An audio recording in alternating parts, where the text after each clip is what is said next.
Hi, my name is Greg Ponto-Suddy, and I'm with MASL Off the Wall and Turf and Boards.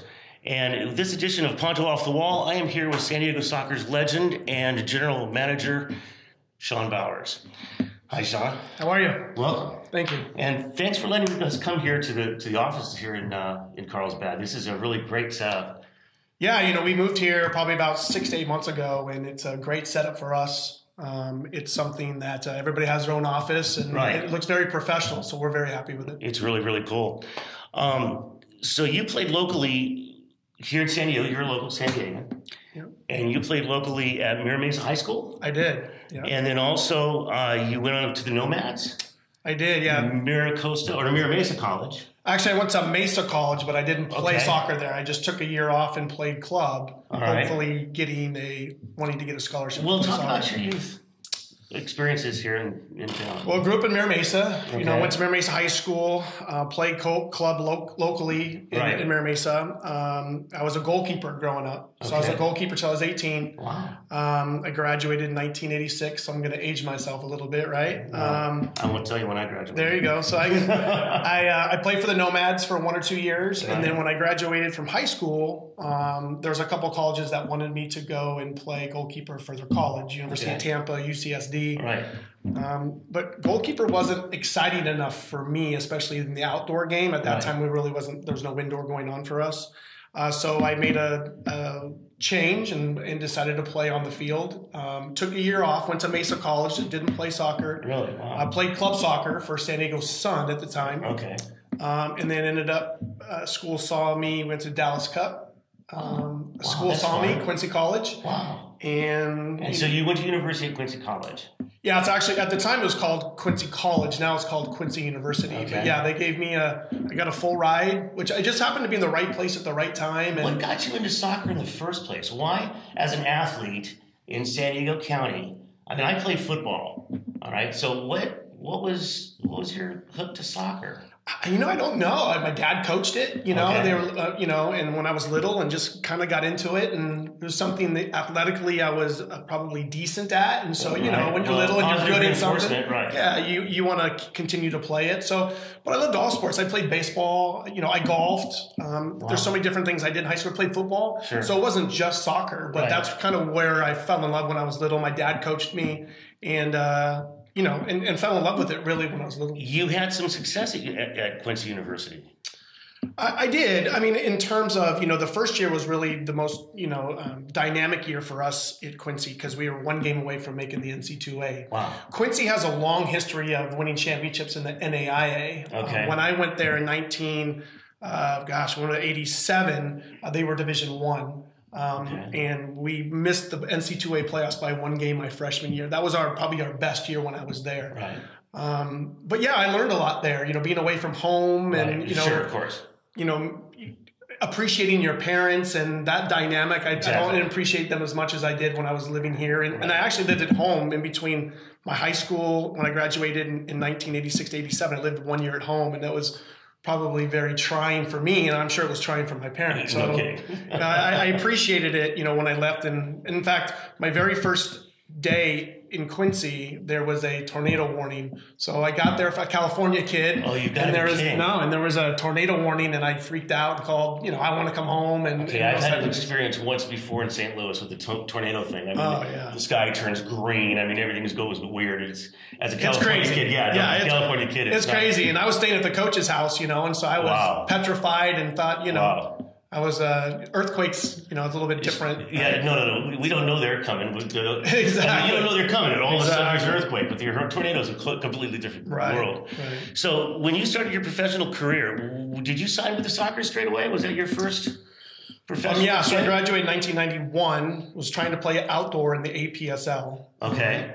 Didn't come to fruition, and then I moved back home and I tried out for the San Diego Sockers in the old MISL. So it was the very last year of the old MISL. Right. It was the MSL at the time, wasn't it? Yeah, I don't know exactly what the acronyms were. But it was the very last year. Right. And then what happened was I signed a contract, a minimum contract, and played for one game in Dallas. Actually, I traveled with my dad. It was kind of weird because I was going back and forth between the MISL and also the NPSL because both there was teams in both leagues that wanted me to play. Of course. And so I was actually in Detroit at the time when they decided to sign me. And so I drove all the way down to Dallas, played in the game in Dallas. Okay. Drove home because we had a game 2 nights later in San Diego. And when I got back here, in fact, the Sockers got the rights to Paul Wright. And so they had to drop somebody. So they dropped me onto the developmental team. Interesting. And then from that point on, I decided to leave and go back to Detroit. I was just going to ask you about that connection because besides yourself, I think Paul Wright is the only other player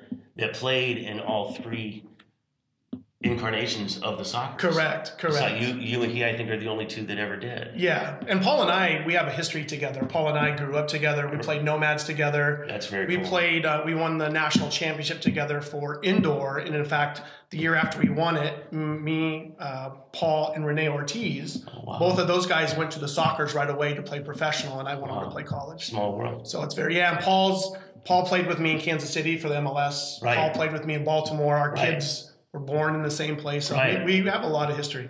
And you went on to play for the Detroit Rockers. Correct. Okay. Yeah. And you played for them until all the way through. I mean, you played for them until they folded eventually, didn't you? Well, I played from 91 to 95. Right. And then in 95, I played in the CISL with the Anaheim Splash. And then what happened was after the Anaheim Splash, MLS was coming to fruition because in 1994 with the World Cup, that's right, the MLS had to start 2 years after. That's right. So what happened was that I got an MLS contract. So in 95, I stopped playing, and once Anaheim was done, and then I went into the MLS. When you were in Detroit, and I have no idea what you're going to answer to this question, did you run across Dominic Scicluna? I did. Actually, Dominic Scicluna was obviously much younger than I am. And so he was just, I don't know if he's just getting out of high school or he was just, coming out of college, but he was very young. In fact, my very last year in, I think it was 95, 96, he was like a rookie.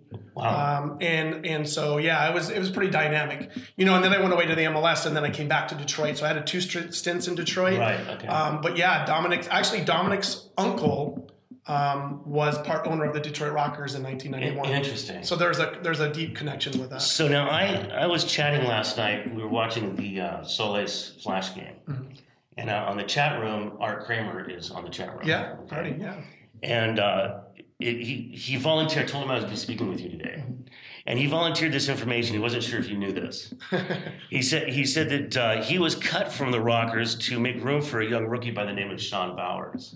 Did you know that? I did know that. Yes, I did know that. In fact, when I first got there, going through the numbers, I knew that there was going to be 1 or 2 guys that needed to be cut, including myself. Right. And Artie was one of them. So I know that Artie, a lot of respect for Art. Of course. Absolutely. He was a phenomenal soccer player, phenomenal indoor soccer player. In fact, he was a part of the national team futsal coach when I played on the national team. So nothing but the utmost respect. But it is kind of coincidence on the people that you connect with and the people that you either get traded for or that get cut. Right, yeah, it is. And there's the family keeps going forward. Yeah. I mean, the interest of this sport and the people that are in it, it just keeps going forward.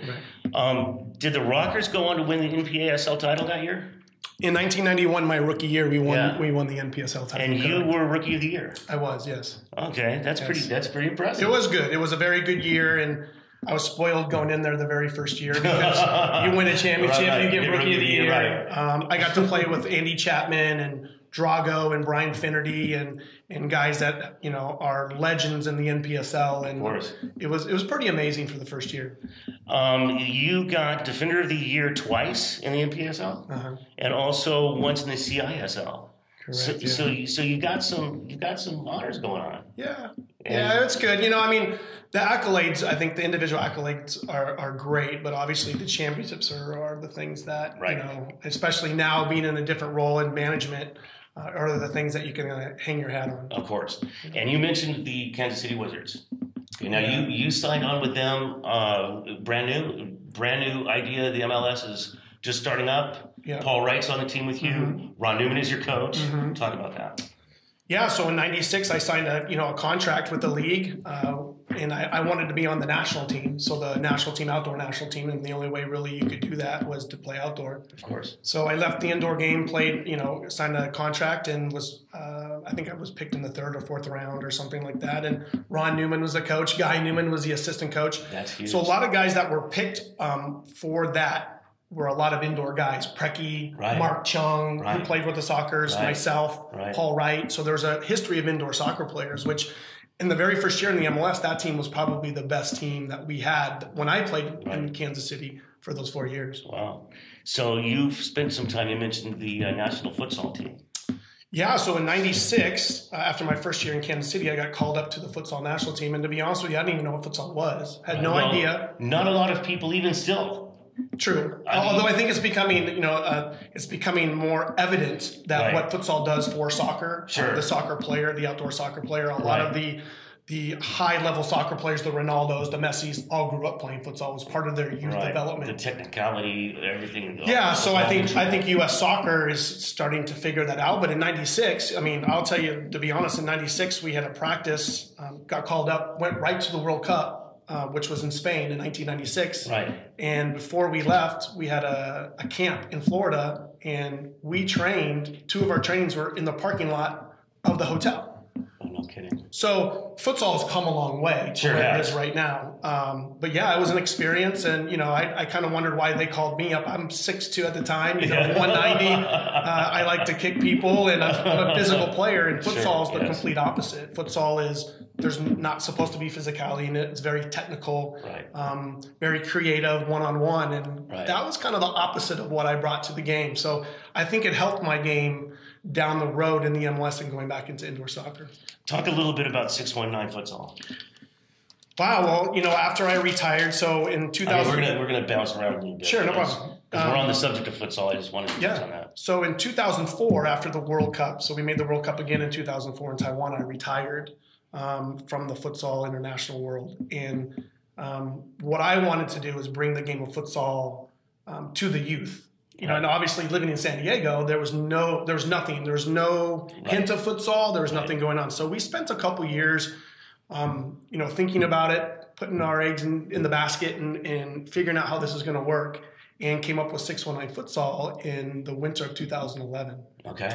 And we started in 2009. It's going great. Our first year we had about 40 teams. Wow. Now we have over 250 teams. Wow. So very competitive. All just here in San Diego? All here in San Diego. So and we're at Miramar College and at Canyon Crest Academy. And where are the venues? Where are you guys playing at? At Miramar College. So, in 2007, when I took over as the women's soccer coach and a professor at Miramar, we also built a brand new field house, and that field house had 4 courts. And so we have 4 futsal courts there, which are basketball courts, and then we also use Canyon Crest Academy, which is the high school off of the 52. You mentioned the coaching the ladies at that was at Miramar College. Correct. Yeah. Talk about that, because you had an incredible record. Yeah, I tend to be more, I'm more interested in coaching the female athlete than the male athlete. I think, coaching female athletes and male athletes are different. Okay. In the professional world, I've done more on the professional side with men. Right. On the female side, more club. So I coach club, and then also at Miramar College. So I got my master's, or earned my master's in 2007, and just so happened this job came open to be a full-time professor and to coach the women's soccer team. Wow. So it started from scratch. And yeah, we had a pretty phenomenal run for 10 years. And it's really, as a coach, you really are what your players are. And I had the ability to go out and recruit some really, really good players. And, they made me look good. So I think that was good. And, we Scouting helps, doesn't it? It does. I think, you have to put a lot of time and effort into the things that you do. And one of those ingredients that I thought that, our coaching staff brought was that we wanted to recruit. It doesn't matter if those kids were going to a 4-year school or not. We still wanted the best players. Right. And also not only the best players, but the players that fit our team chemistry, which I think is very important, which, as you understand with the Sockers, is team chemistry is everything. And so we always ended up not getting the best players, but we got the players that we thought would be great for team chemistry, connected as a team. And, we had a great run. The total is greater than the sum of the parts.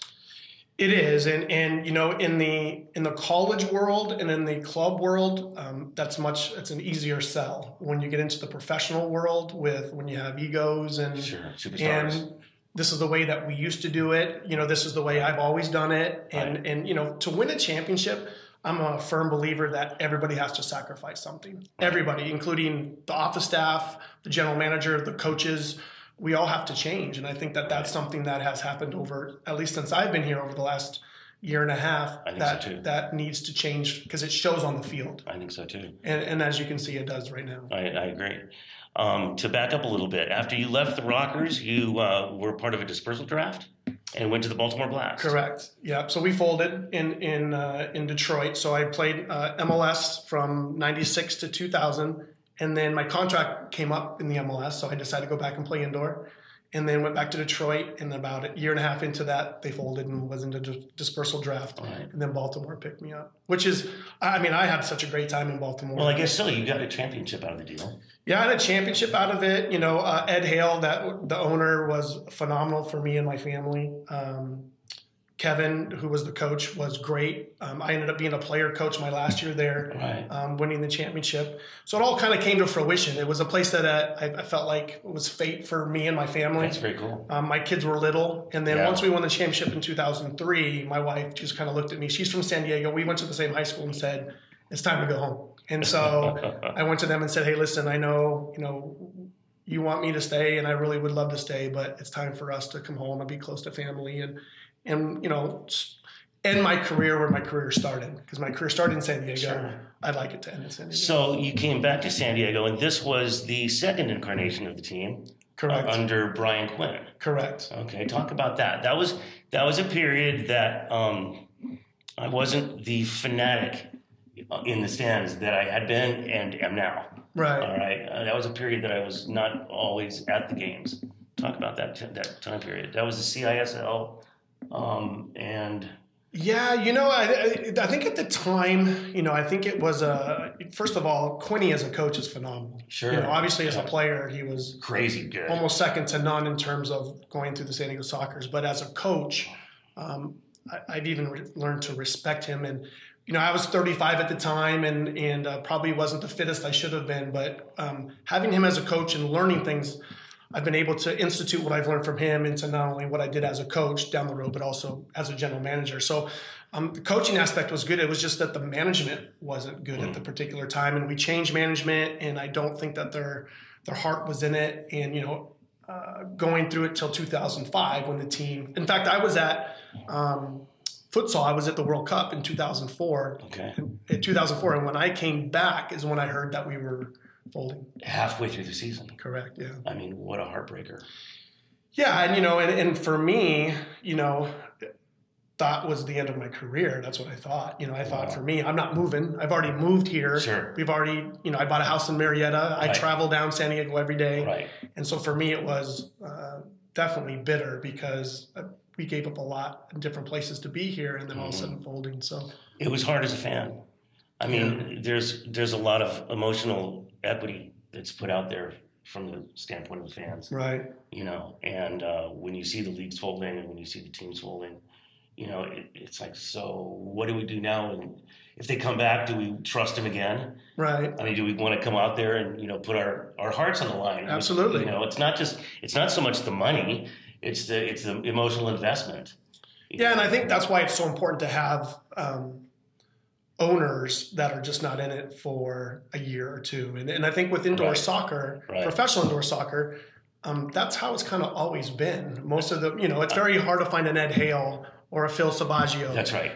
Usually they come in for 1 or 2 years. They figure out that they're not making a lot of money, if they're making any money at all. And if they're making any money at all. Correct. And then they say, hey, I can take that money and put it somewhere else. And I think that's one of the things that, even though, for the most part, where we are right now with the MASL, you still have a couple owners that are teetering on that line, and we need to have owners here that are in it for a 10-year plan, a 15-year plan, a 20-year plan. That's right. And I think that Phil has had that up, and I think that he's done a great job. No, I think he's done a fantastic job.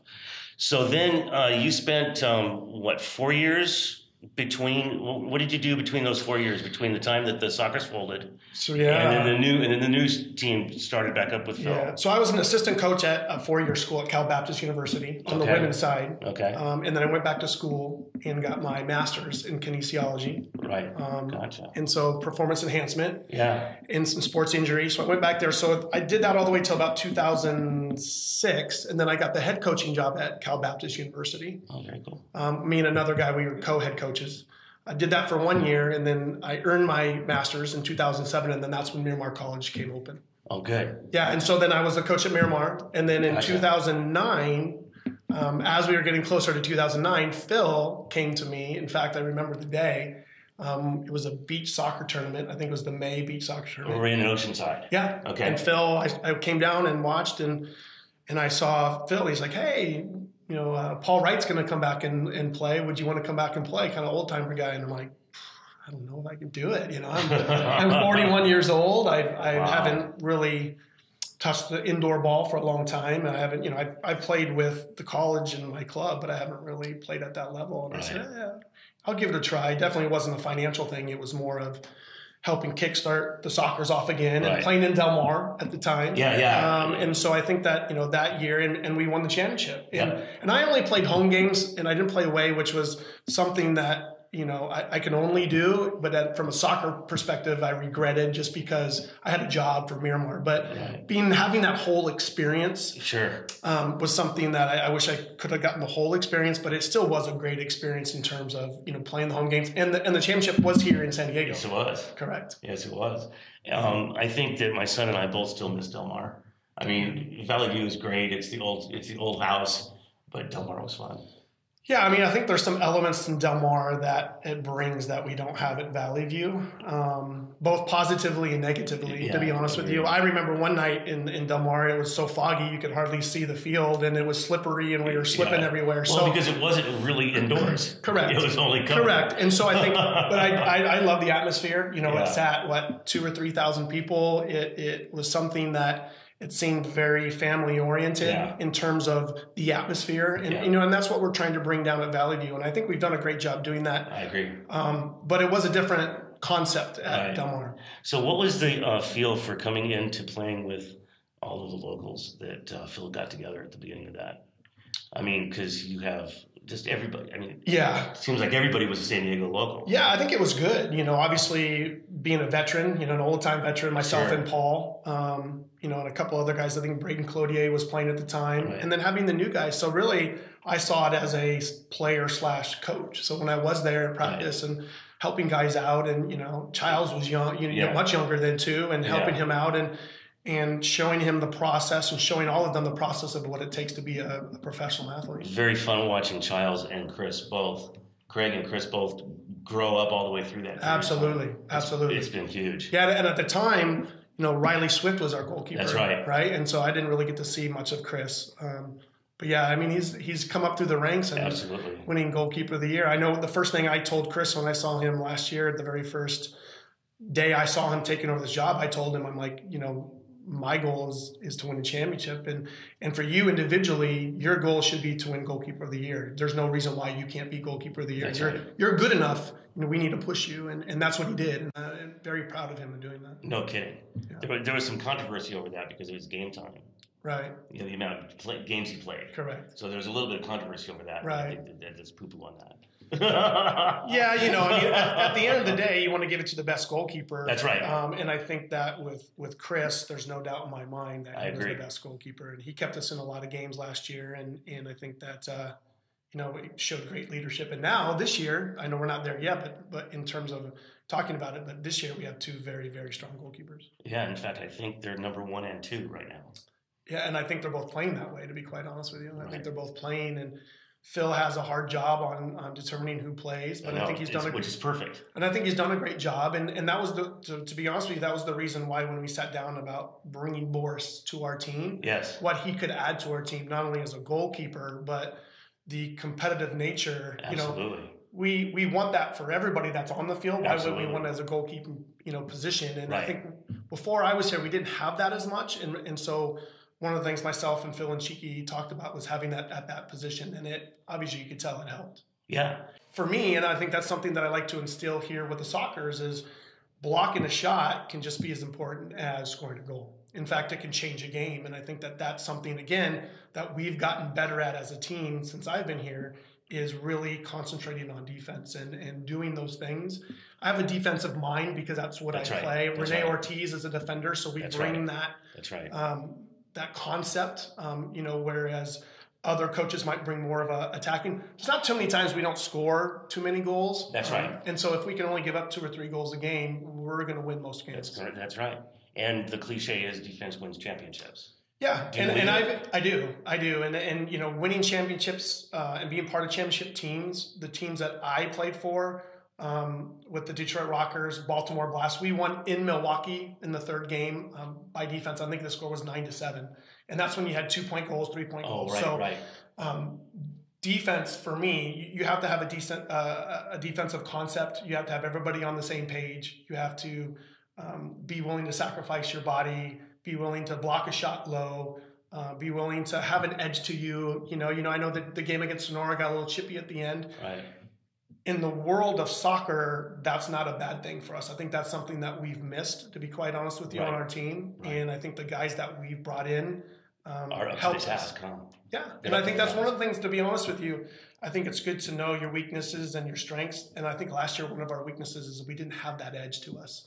When we got into one of those type of matches, we didn't have guys sticking up for each other all the time. Some of the time they did. Right. But I think now you see it. Now you see that guys care. There's that pride. There's that, hey, you mess with my guy, I'm going to mess with you. Right. And I think that's important, because when all the chips are down and you're in the quarterfinals and the semifinals, that's right, it's going to get you through games. It got me through games. Right. Right. And so, and the teams that I was on, and I think that's the same with our team. When you have a defensive outlook on the game, and you've got your offensive players coming back to play the defensive side of the ball, it makes all the difference in the world.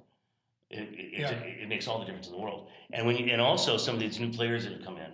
Okay, John Sosa just shut Frank Taya down. Right.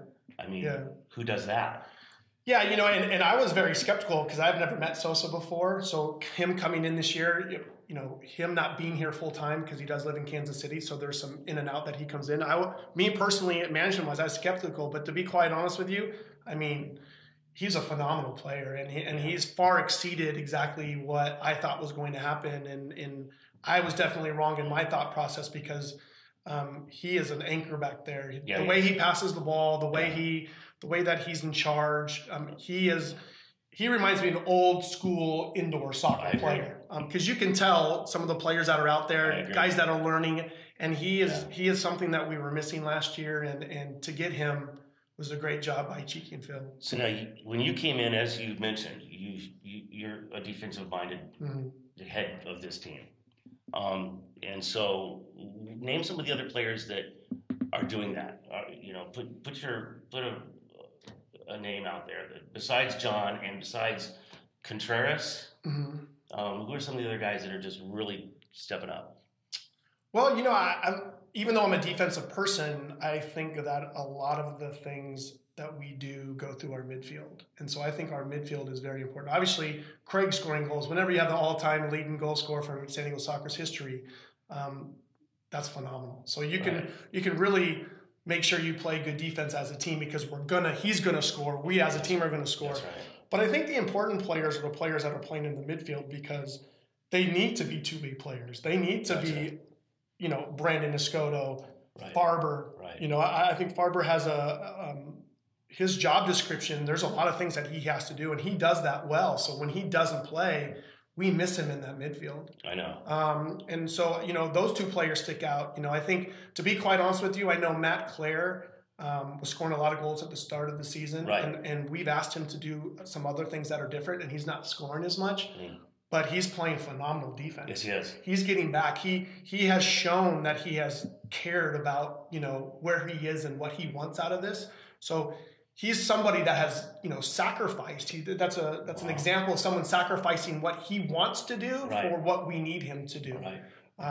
And so, and then the guys in the back, I think Serta is a young player that has stepped up. I mean, absolutely. When I go to practice, I see him, not too many guys beat him 1v1. Wow. So, and adding the Ray Contrerases and the Sosas and the. So I want to talk about that too, speed. Mm-hmm. Talk about the team of speed because, man, we now have a team that can run with these other teams. Yeah. Again, I think that's something that was missing. Absolutely. Before I got here. In fact, I think it was one of the reasons why the team didn't progress deeper into the playoffs. And I think Cheeky, Cheeky is our director of player personnel, and I think Cheeky has done a great job of bringing in good, honest soccer players that have some pace. So Serta has pace, Brandon has pace. Yep. We already have Farber, Max, who hasn't played very much this year. When Felipe he's on, Gonzalez has pace. Felipe has pace. Ray. I mean, we don't really have. In the olden days, you used to have guys that could run and guys. I was more of a stay-home guy sometimes, we don't really have that on this team. We've got forwards. We got defenders that can attack. We've got forwards that can come back. Yeah. So we have like multi-purpose players all over the field, and that's very hard to mark up. That's very hard for someone to match up because in the game of soccer, no matter what it is, whether it's outdoor, indoor, futsal, it's always about matchups, and teams have a hard time matching up with us because I agree. Our pace, our talent, our everything that we bring to the table. So talk a little bit about where the Sockers are today and going forward. We're looking at the playoff run right now. Right. You guys are going to Florida for back-to-back games. Correct. They're on their way right now. Right. There's no easy team out there. Right. You don't want to look past anybody. Of course, there's another road game in Ontario. And that brings back bad memories. It does. Well, the season is such a roller coaster. But for the most part, we've done a great job of being very consistent. The weekend where we went to Ontario, and then I think we went to Sonora 2 days later. Yeah, and we had 3 games in 4 days. I think that was our slip up if we were to have one. But I think we needed it. We needed it because we needed to refocus. Right. We had a lot of individual meetings with players. I know Phil and Cheeky did. Regrouped as a team. Right. And I honestly think our team's playing better now than we were at the start of the season. And making the playoffs, having home field advantage for the first round is very important. Right. And these games that we're playing right now are very important because you never know who you're going to see in the playoffs, number one. That's right. And number two is, we're getting some injuries here and there, so giving some other guys a chance to step up and to see if they can earn a spot for the playoffs. How does the MASL 2, how does Sockers 2 help out the A team? Well, many different ways. Obviously the MASL 2 team, the D2 team that we have, is important for getting young players to develop them into the system that we play into the D1 team. Right. It being very new, this year really wasn't going to happen this year. It's going to happen down the road. So we have a lot of players that have been around, but aren't really developed in, 30, 31, 32. The D2 team is really for 21, 22, 23-year-olds developing. Right. In saying that, Chad Haggerty started on the D2 team this year and has made a huge impact going up to the D1. He sure has. And I think that, again, that's someone else that's been unselfish, that has been on there as a runner. Chad Haggerty's been around for a long time. Yeah, and I think that the D2 team for this year and the way that it's been run has allowed him to show his skill set in an overall game for the whole year, not just in practice, and for him to make that transition, even though if he's a defensive runner, making that transition, because I know his name has come up a lot on the D1 roster and making the trips. And that's really what the D2 program is develop the younger players that we're going to get in our system and get them into our D1 team. So we talked about different leagues you've been associated with. Throughout the years, leagues have failed. What is your feeling about the MASL? How solid is the league? Where is it going forward? Do we have to worry about any other breakoffs? Do you think from what I'm talking about? No, I don't think so. I think maybe a couple of years ago there was that the different ideologies from owners. As of right now, and I haven't heard much since I've been here. There's more of a collective unit. Right. I think that the MNSL staff, the commissioner, those guys have done a great job. I agree. Being connected to what we're doing. And before I took this job, that was one of my worries is leaving being a professor and being tenured and leaving everything that I did to come to this job, I wanted to make sure that there was some security in it in terms of what the 3-year plan was, what the 5-year plan was. And I still think that you have some teams that teeter on whether they'll be back next year or not. But I think that for the most part, most of these owners are in it for the long haul and have done such a great job in terms of marketing. And we can always get better. Us with the Sockers, we can always get better marketing. We can always get more corporate sponsors. And I think that's the great part of it. And for us in particular, we have such a history here. Yes. That there's still people in San Diego that don't know who the San Diego Sockers are. Are you kidding? It's true. And it's phenomenal to me because I grew up with the Sockers. So for me, anytime you say San Diego Sockers, you're thinking Julie V, Brian Quinn, of course, Zoli Toth. But there are, especially the younger generation that don't have the history of the San Diego Sockers. So, our job is to get out into the community. And that's one of the pillars that we have, for us is to be more in the community, to be more, you're seeing our emblem, you're seeing our, the San Diego Sockers everywhere that you go. Right. Is marketing for the teams individually, or is the league a part of that at all? Is that all based on what the team is going to do? It's your own individual team that does the marketing, but I think that the league is slowly trying to look to see how the marketing, if there's marketing out there, can benefit all the teams. So if there's for instance, a TV deal, sure, how you can get national sponsors onto the TV. Because it's, ESPN knows we exist as a league. They know that the MSL exists, right? But they give it zero time. Yeah. It's always been like that too. When I played in the old NPSL, I think there was an all-star game that we got on the ESPN. So we have been on that before, but it is. I'm just using them as an example. Yeah, it's a hard sell on for ESPN, but I think that there's other markets and there's other stations, BN Sports, Fox Sports World. There's other ones that we can try to sit down and have conversations with and getting a game of the week. But so I do think that that's an avenue that, the league is taking, and we need to take a better step. But that goes through the league. It really isn't a. Do you think that part of the problem with that sell is the attendance? I do think that's some of it, but I also think, it could be the venues. Some of the venues that we play in, they're all not the same, right? So people come into our venues and they look at our venue like, oh my gosh, they're starstruck with our venue.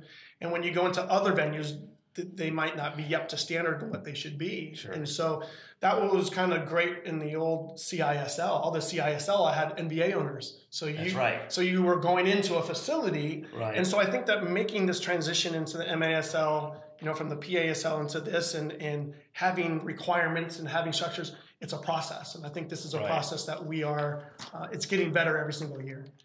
So I'm going to shift gears a little bit. You have 3 kids. I do. And you're married to a beautiful woman. Beautiful woman. Talk about it. Well, we have 3 kids. I have a 20-year-old son who plays at San Francisco State. He'll be a senior next year in college. Soccer player, awesome. Nice. Better soccer player than I ever was. He has the technical ability. I have a daughter that plays at San Jose State. She's a freshman that I coach her through club. Really? Yeah, I was very proud of her. And then I have a 16-year-old who plays club for me right now, who's a junior in high school. Oh my gosh! Yeah, and so soccer's always been part of our life. My wife was a trooper when I played. Right. Traveled all over to Kansas City and Baltimore and Sacramento and Anaheim, and so family's great. Family life is great. We're in a great part of our years. We're both right around 50, so everything's great. That's very cool. Yeah. Sean, this has been an incredible opportunity to meet with you. Thank you. And I think that you've put together a team that has a very real chance to regain the top spot of the game in this league. I don't think it's going to be easy, but I can't think of a better man to lead the charge. Well, thank you. I appreciate it. I've been impressed going through getting prepared for this meeting. I was very impressed with what I read about your. I didn't know what your history was. I didn't one of my things is that soccer players sometimes have the notoriety of always talking about themselves, and I've always never done that. And so that's a true story. I let my actions speak louder than words. And so for me, it's all about with this organization, it's about our standard is winning championships. That's what our standard is. That is. Ron Newman did a great job. The old Sockers did a great job. And set it up, huh? Yeah, and I think we're in a drought. It's been 3 or 4 years for us to win a championship, and that's one of my main jobs is to come back and to bring a championship back to San Diego. Well, this has been Sean Bowers, General Manager with the San Diego Sockers. My name is Greg Suddy. This has been Ponto Off the Wall, and thank you very much for watching.